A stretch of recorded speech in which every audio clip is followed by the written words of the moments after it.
There is a version of the Vietnam War that most people carry around without ever questioning it. It involves jungles and protests, and a government that made mistakes.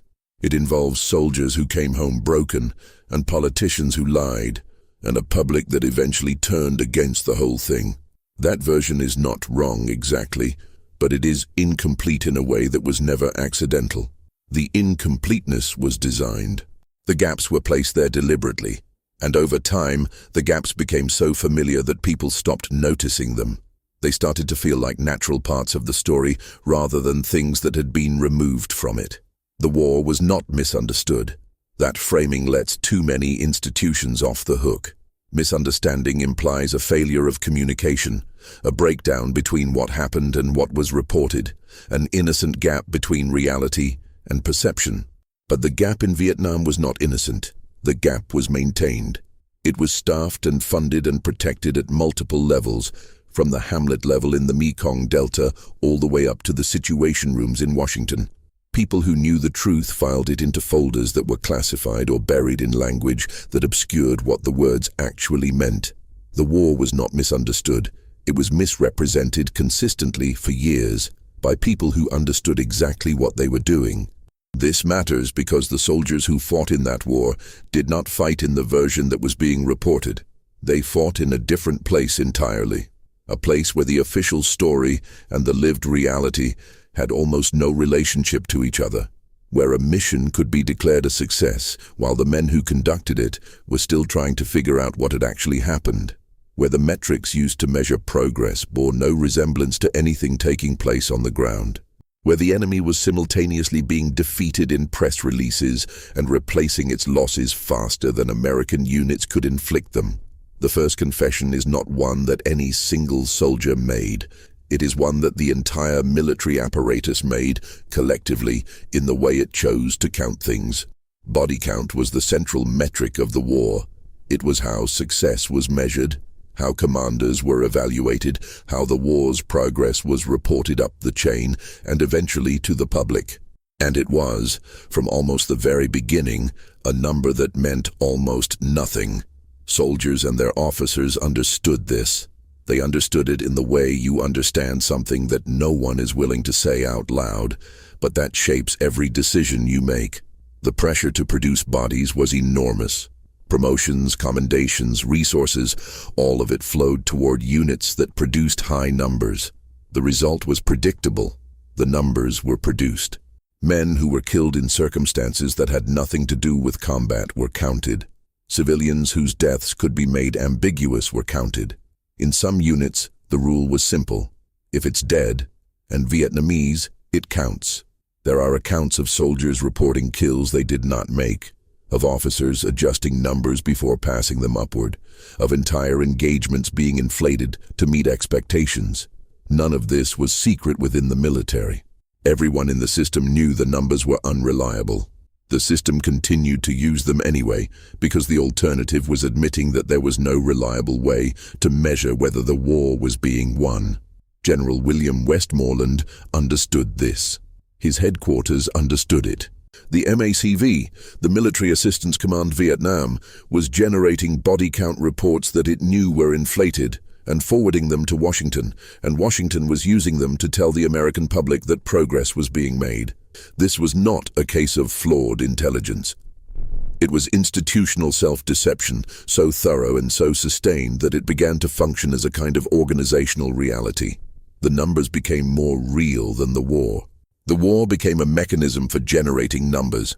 Robert McNamara, the Secretary of Defense under both Kennedy and Johnson, was a man who believed in quantification.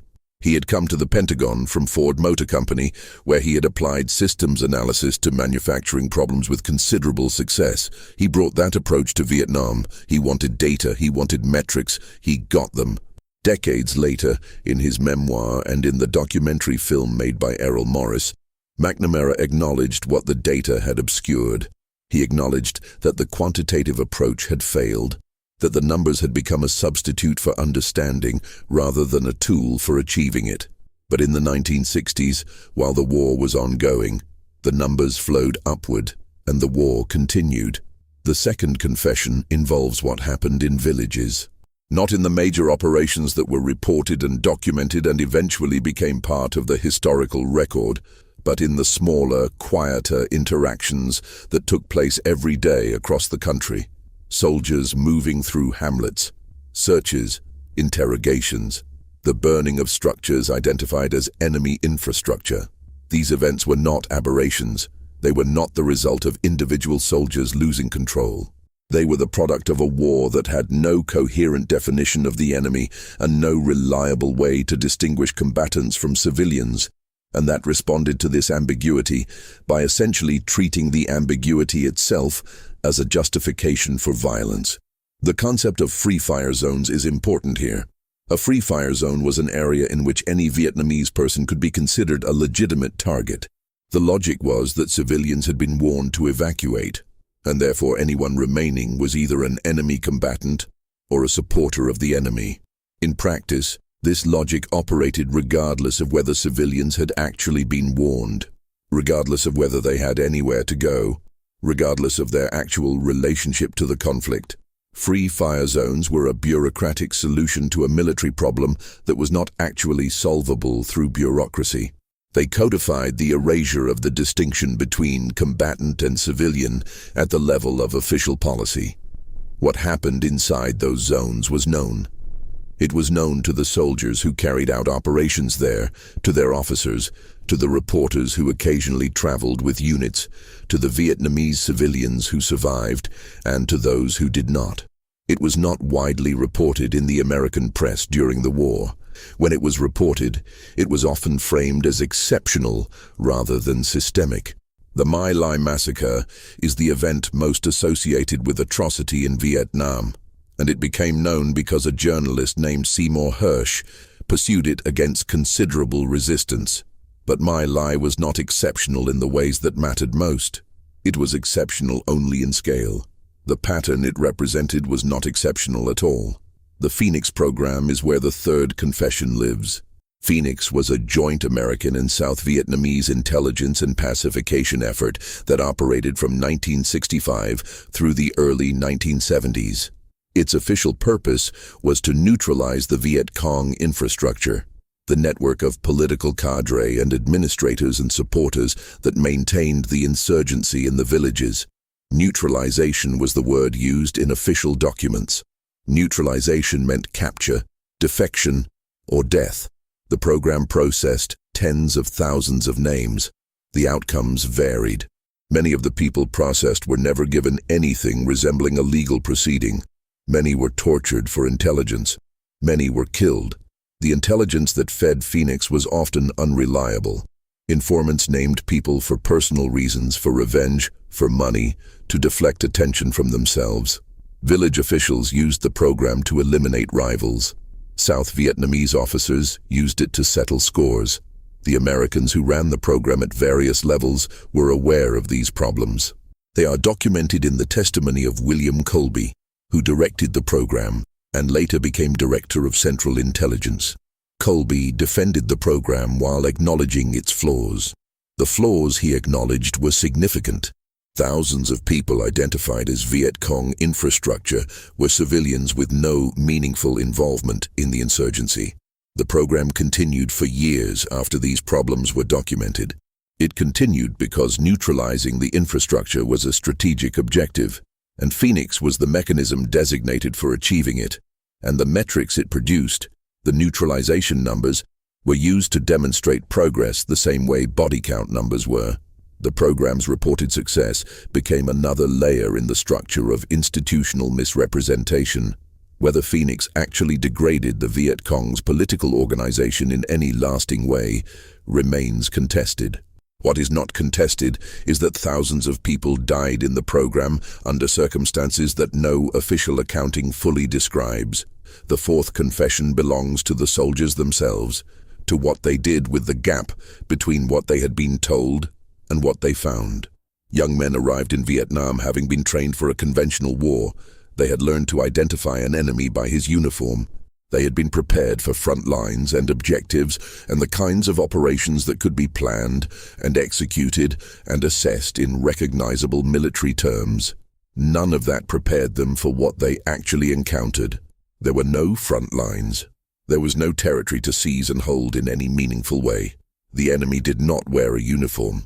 The enemy might be the man who sold you a Coca-Cola in the afternoon and placed the mine under the road in the evening. This was not a failure of military intelligence. This was the nature of the war, and the soldiers who had to function inside that nature developed their own adaptations. Some of those adaptations were professional and disciplined.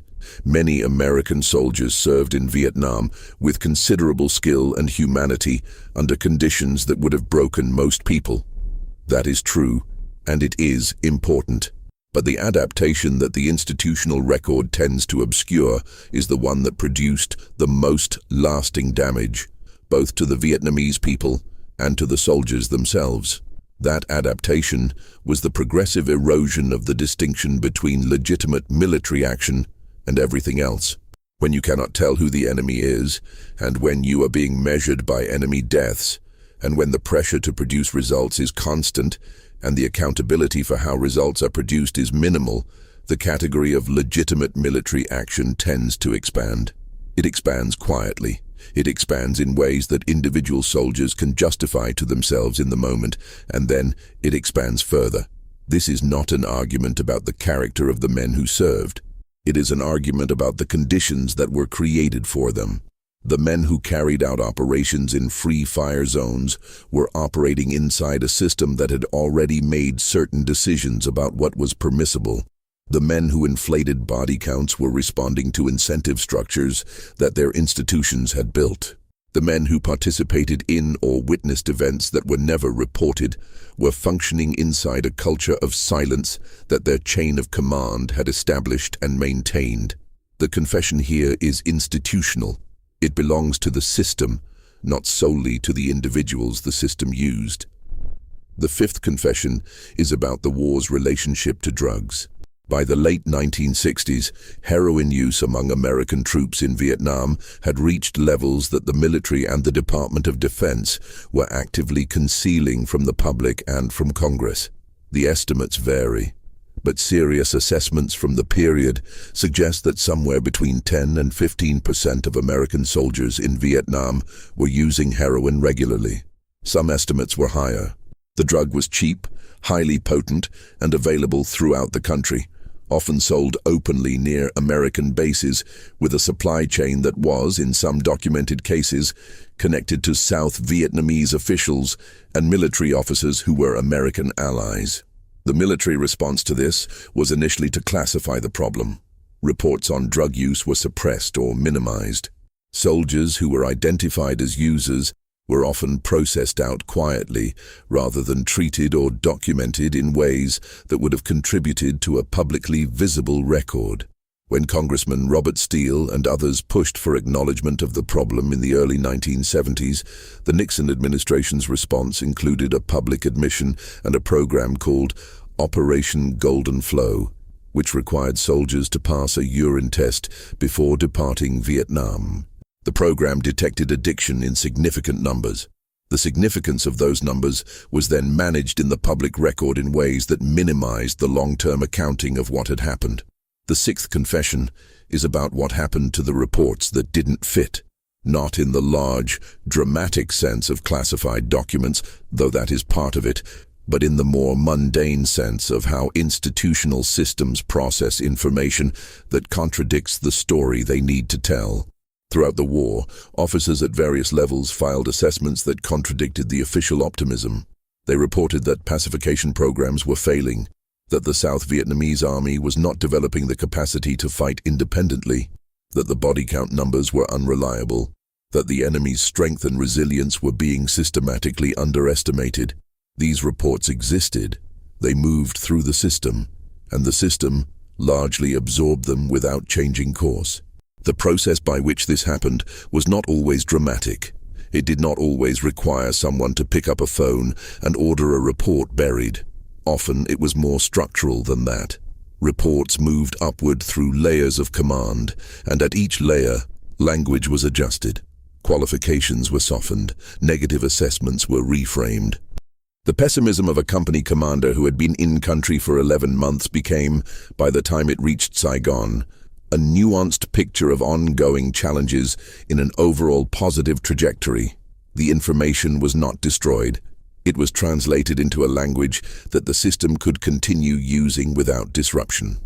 Sam Adams was a CIA analyst who spent years in the 1960s trying to force an accurate accounting of enemy strength. His estimates consistently showed that the Viet Cong and North Vietnamese forces were larger than the official figures acknowledged. His work was suppressed. The official order of battle, the enemy strength figures used by MACV and forwarded to Washington and used as a basis for strategic planning, was lower than what the evidence supported. Adams documented this. He fought internally for years to have the numbers corrected. He was ignored. After the war, he wrote about it extensively. The CIA's official position throughout this period was that enemy strength was manageable. The manageable enemy kept fighting for another decade after the supposed peak of American involvement. The seventh confession involves the men who came back and tried to describe what they had seen.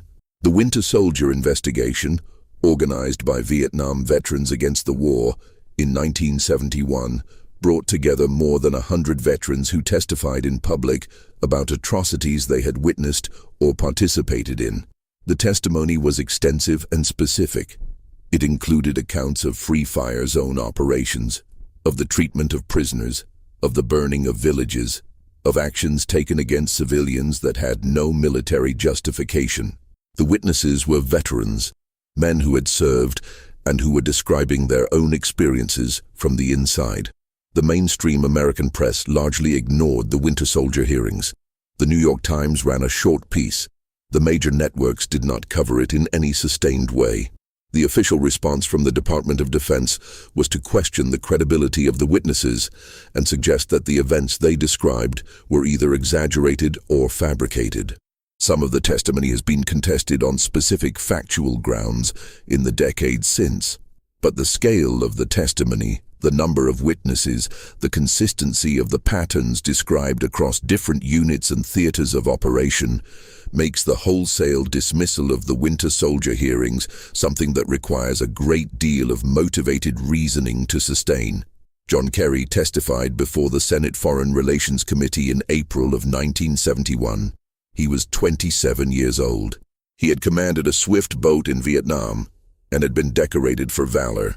His testimony described a war in which, as he put it, war crimes were not the isolated acts of a few, but were committed on a day-to-day basis with the full awareness of officers at all levels. His testimony was controversial at the time and remained controversial for the rest of his public life.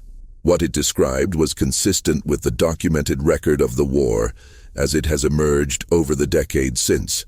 The eighth confession is about the strategic Hamlet program and the systematic failure of counterinsurgency theory. Beginning in 1962, the United States and the South Vietnamese government undertook to move rural Vietnamese populations into fortified strategic hamlets, theoretically to separate the civilian population from the Viet Cong and deny the insurgency its base of support. The program was modeled in part on British counterinsurgency operations in Malaya in the 1950s. It was applied in Vietnam without sufficient accounting for the ways in which the Vietnamese situation differed from Malaya, or for the fact that the South Vietnamese government had little popular legitimacy with the rural population it was attempting to protect.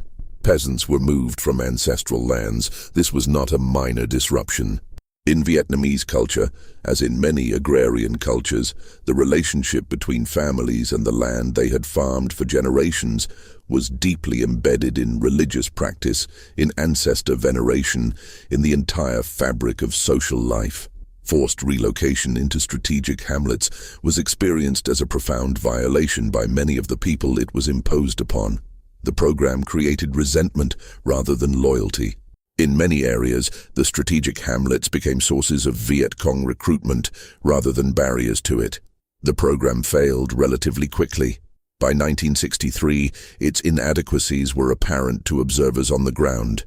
Reports were filed. The program continued.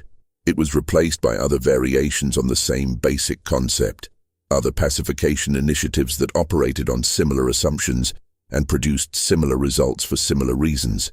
The assumption that Vietnamese peasants could be managed and relocated, and their political allegiances controlled through program administration, persisted in American strategic thinking long after the evidence against it had accumulated to an overwhelming degree.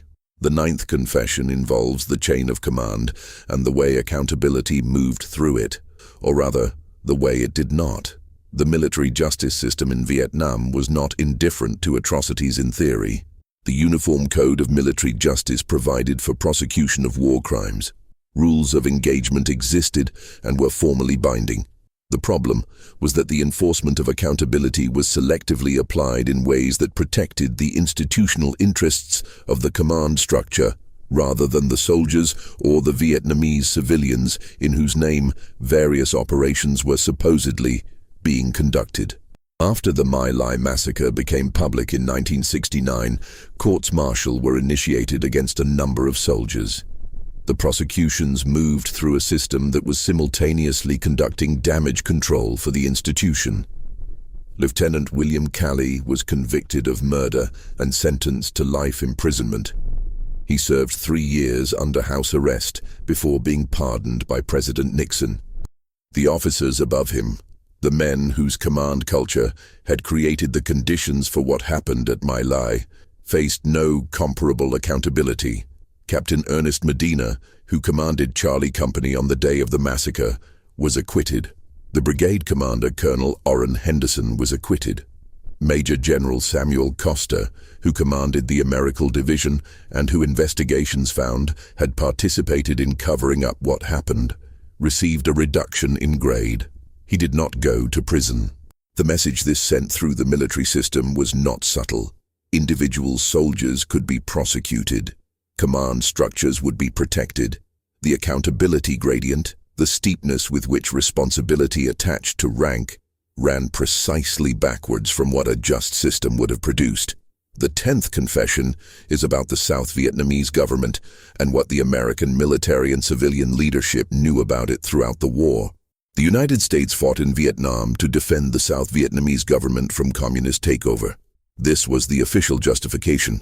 The government being defended was, from the beginning to the end of the American involvement, characterized by corruption, internal instability, and a degree of authoritarian practice that sat uneasily with the democratic values the war was ostensibly advancing. This was not a secret to the Americans who worked alongside it. American officials at every level of the civilian and military apparatus filed reports throughout the war documenting the corruption of South Vietnamese officials, the brutality of South Vietnamese security forces toward the civilian population, the diversion of American aid into private accounts, the systematic weakness and unreliability of ARVN units that were supposed to be taking on more of the fighting burden as Vietnamization proceeded. These reports were not suppressed entirely. They moved through the system. They contributed to the classified record. The public justification for the war continued to describe a South Vietnamese government and military that bore little resemblance to the institution being documented in the classified traffic. Neil Sheehan spent years reporting from Vietnam for United Press International and then for the New York Times. He came to understand the gap between the official account and the reality on the ground. When Daniel Ellsberg gave him the Pentagon Papers in 1971, Sheehan recognized what he was reading as the internal confirmation of what he had observed for years. The Pentagon Papers were not a revelation in the sense of introducing information that was previously unknown to everyone involved. They were a revelation in the sense of making the internal record available to a public that had been systematically denied access to it. The 11th confession is about the air war over North Vietnam and Laos and Cambodia, and the institutional process by which the bombing was made publicly invisible. The sustained bombing of North Vietnam began in 1965 with Operation Rolling Thunder and continued with interruptions until 1973. The bombing of Laos, known in official documents as the Secret War, was conducted over a period of years at a scale that made Laos, by some measures, the most heavily bombed country per capita in the history of aerial warfare.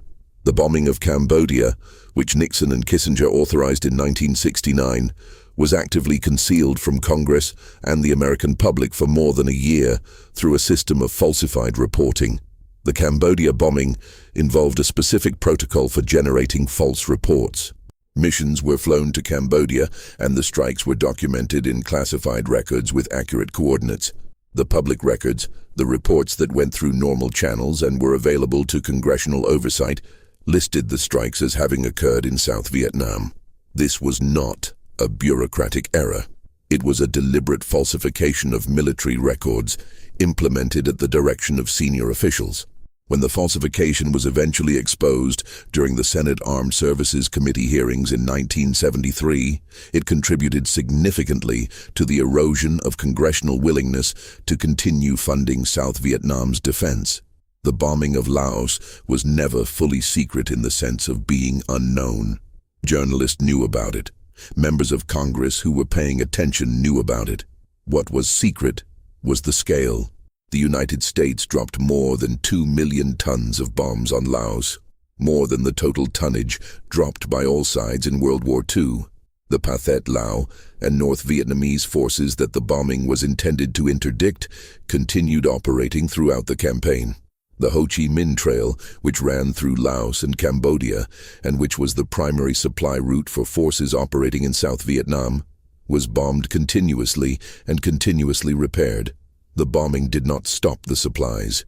The 12th confession involves the systematic underreporting of American casualties and the ways in which the official count was managed.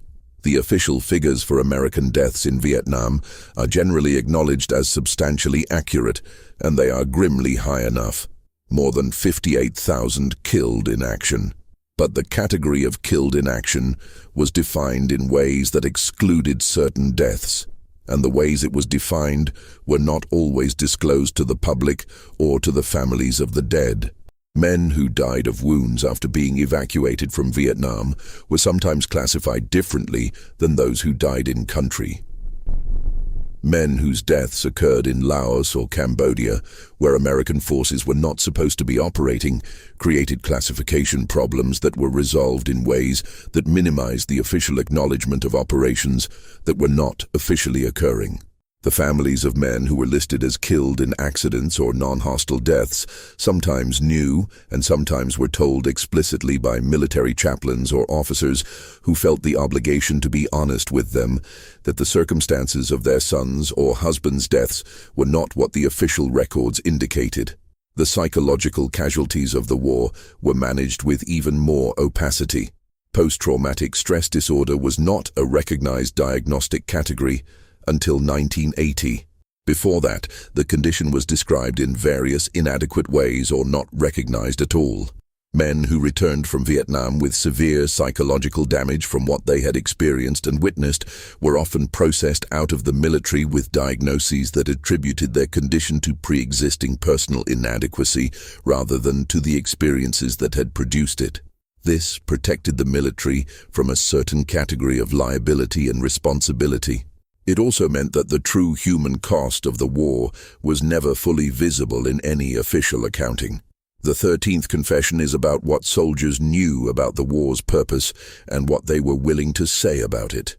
By the late 1960s, the gap between the official rationale for the war and the beliefs of the men fighting it had become so wide that it was generating significant internal military dysfunction. Fragging, the deliberate killing of officers by their own men, was occurring at rates that the military tried to keep out of public view. The term derived from the use of fragmentation grenades, which left no ballistic evidence traceable to a specific weapon.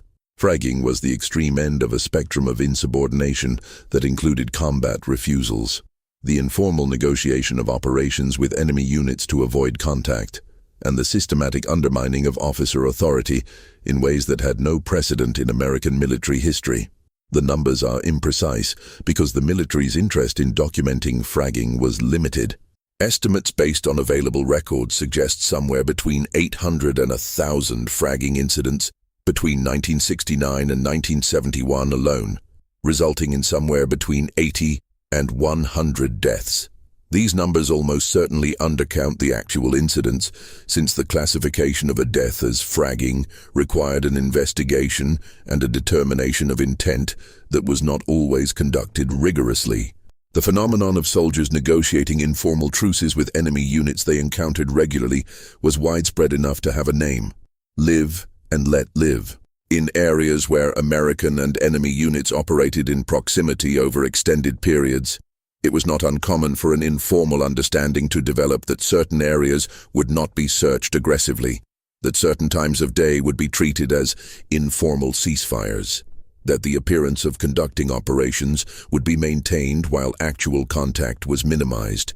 This was rational behavior by men who had concluded that the risks of their mission did not correspond to any meaningful objective. It was also a comprehensive indictment of the war's strategic coherence. The 14th confession belongs to the intelligence community and its assessments of the war's trajectory. Throughout the late 1960s, analysts at the CIA and in various parts of the Defense Intelligence Agency were producing assessments that the war was not being won and could not be won within any realistic time frame or at any realistic cost. These assessments were available to the senior decision-makers. The decisions that were made in the years following suggest that the assessments were either not believed, not accepted, or were weighed against political considerations that outweighed strategic reality. The credibility gap, the growing public recognition that official statements about the war did not match the observable facts, became a defining feature of the Johnson presidency. Johnson himself, in taped conversations and in the recollections of aides, expressed private doubts about the war that never appeared in his public statements. He continued escalation while privately doubting its efficacy. The men around him, men with access to the same intelligence assessments that described a war that was not progressing, continued to make public statements projecting confidence in the strategy. The machinery of optimism that sustained the public presentation of the war was not primarily a matter of cynical lying. It was, in some cases, that. But in others, it was something more complex. It was the result of decision-makers who had invested so heavily in the war's rationale and in the credibility of their own assessments that the alternative, acknowledging that the war was unwinnable and had been for years, had become psychologically and politically impossible. The sunk cost had become so large that continuing seemed preferable to the accounting that stopping would require. The 15th confession is about Vietnamization and what was known about it internally while it was being presented publicly as a path to disengagement. Nixon's policy of Vietnamization, announced in 1969, proposed to transfer the primary combat burden to South Vietnamese forces while American troops were withdrawn. The policy had a certain political logic. It allowed Nixon to reduce American casualties and respond to the domestic political pressure against the war while maintaining the commitment to South Vietnam's survival. The assessments of the South Vietnamese military's ability to carry out this expanded role were, internally, deeply pessimistic. ARVN had been fighting for years with American support and had not developed the institutional capacity, the command structure, the logistics, the officer corps with the training and the motivation to take on the burden that Vietnamization required. This was documented in military assessments that circulated at senior levels. The public presentation of Vietnamization as a credible strategy did not reflect those assessments. When the North Vietnamese Easter Offensive of 1972 tested ARVN's independent combat capability, the results largely confirmed the pessimistic internal assessments. South Vietnamese forces performed inconsistently. Several units performed well. Others collapsed. The offensive was ultimately blunted largely through massive American air power, not through the independent capability of South Vietnamese ground forces. The lesson drawn from this in the public narrative was that Vietnamization was working. The lesson that the internal military assessments drew was more complicated. The Paris Peace Accords of 1973 ended American military involvement. The ceasefire provisions were violated almost immediately by all parties. American bombing of Cambodia continued for several months after the accords were signed, ending only when Congress acted to cut off funding. The South Vietnamese government continued to fight. The North Vietnamese continued to infiltrate forces and supplies. The accords were not so much a peace agreement as a mechanism that allowed the United States to exit while maintaining, for as long as the fiction could be sustained, the claim that South Vietnam had been left in a viable position. The 16th confession involves what happened to the Vietnamese civilians who had worked with the American military and the American government during the war. The interpreters, the intelligence sources, the officials of the South Vietnamese government who had cooperated with American programs, the ordinary people who had placed themselves in proximity to the American presence in ways that created vulnerability for them after the American withdrawal. There were promises made, explicitly and implicitly, about what would happen to these people if the situation deteriorated. In the weeks before the fall of Saigon, in April 1975, the American government's planning for the evacuation of these individuals was inadequate. The classified planning assumed that the end would come more slowly than it did. When the North Vietnamese offensive accelerated and the collapse of the South Vietnamese government became rapid, the evacuation procedures were overwhelmed. Tens of thousands of people who had reasonable grounds to expect American assistance in leaving were left behind. The chaos of the final evacuation, the images of helicopters on rooftops, the people in the water around ships, reflected not just a military defeat, but the failure of a set of commitments that the American government had made and then found it logistically inconvenient to honor. The re-education camps into which South Vietnamese military officers and government officials and American-associated civilians were placed after 1975 held people for years, some for decades. The conditions in those camps varied, but at the harsher end of the spectrum, they involved systematic deprivation and psychological coercion that produced significant mortality and permanent psychological damage. The people in those camps were, in many cases, people who had collaborated with the American presence in Vietnam in good faith. The American government's awareness of their fate was complete. The American government's capacity to do anything about their fate after 1975 was limited. The acknowledgement of the moral dimension of that situation has been uneven. The 17th confession involves the long-term health consequences of Agent Orange and the decades-long institutional resistance to acknowledging them.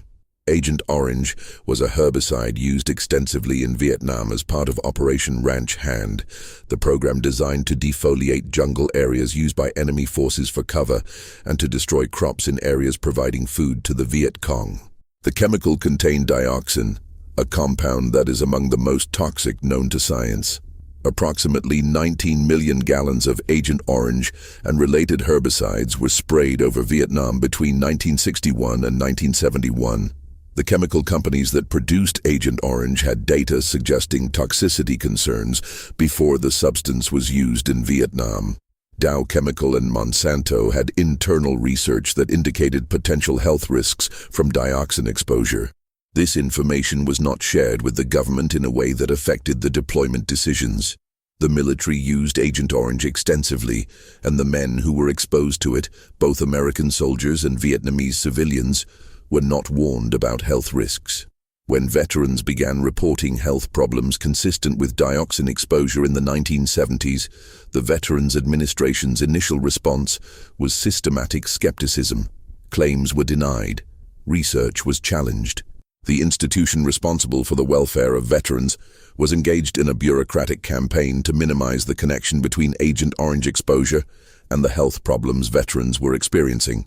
This campaign was documented in internal VA communications that were eventually made public through litigation and congressional investigation. The Agent Orange Act of 1991 began to shift the official acknowledgement of the problem. The list of conditions presumptively associated with Agent Orange exposure has expanded over the decades since. It now includes numerous cancers, diabetes, neurological conditions, and, critically, birth defects in the children and grandchildren of exposed veterans. The Vietnamese government estimates that several million Vietnamese have been affected by Agent Orange-related health problems. The extent of contamination in the Vietnamese environment, in soil and in the food chain, has been documented by subsequent scientific research. The full accounting of the health consequences of the herbicide program has still not been completed. The 18th confession is not a single event or program or institutional decision. It is a confession about time, about what the war looked like when its purpose had fully dissolved, but its machinery was still running. By 1970, a significant portion of the American military leadership that was still conducting operations in Vietnam had concluded privately that the war was not winnable on any terms that would justify its continuation. This conclusion was not uniform. There were still officers who believed sincerely that the war could be brought to a satisfactory conclusion with sufficient application of force and patience. But the balance had shifted. The men fighting the war in 1970 and 1971 and 1972 were not, for the most part, fighting for a strategic objective that anyone could articulate with confidence. They were fighting because the withdrawal process was gradual, because the machinery of the war required people to operate it until the machinery was wound down, because their individual tours of duty had not yet concluded. This is a different kind of fighting from what the history books usually describe. It is fighting in which the relationship between the immediate action and any larger purpose has been almost entirely severed. Men were killed in Vietnam in 1971 in operations that were conducted because operations were scheduled, not because those specific operations had been assessed as likely to advance any particular strategic objective.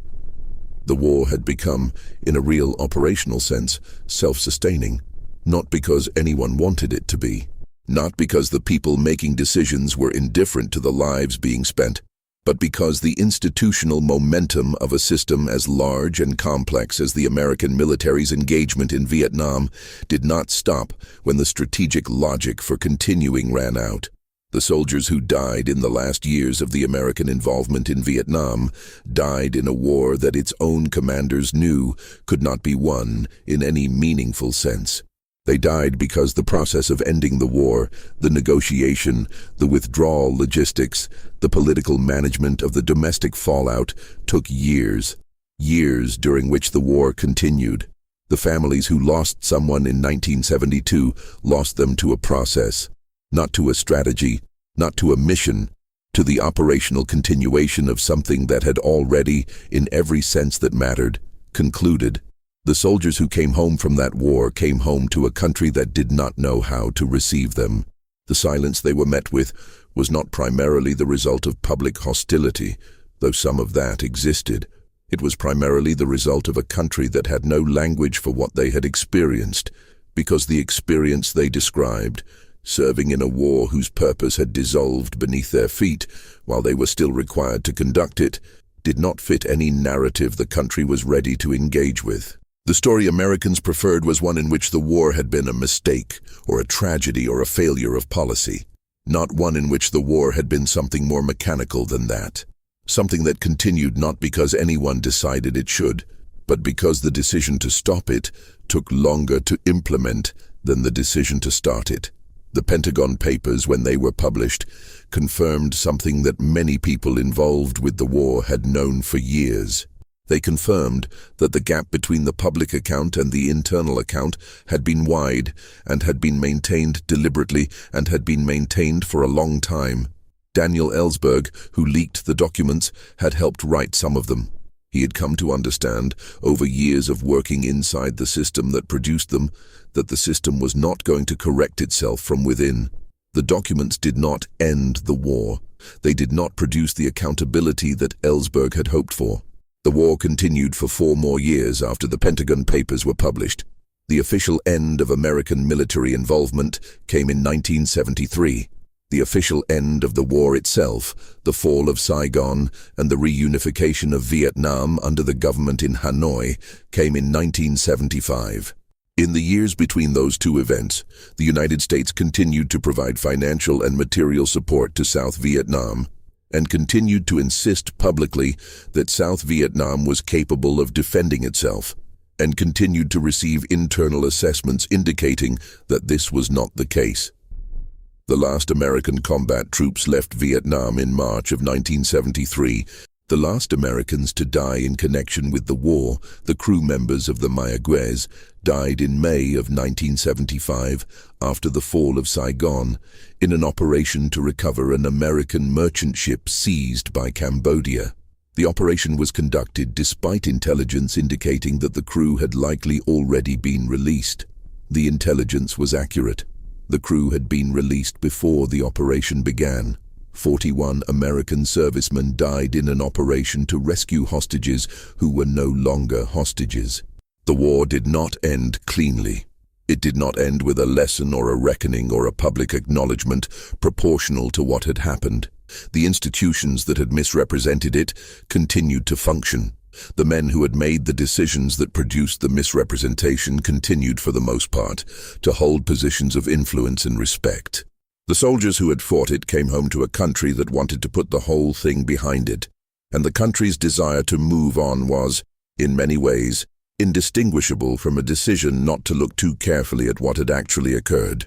The veterans who tried to describe what they had seen and done were often met with the particular silence that a society maintains when it has collectively decided that certain things are better left in the category of things that are known but not spoken. That silence was not the silence of ignorance.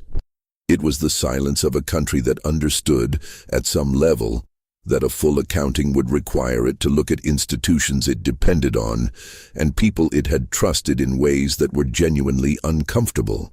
The Vietnamese who survived the war lived in a country that bore its physical and chemical and political traces for decades afterward.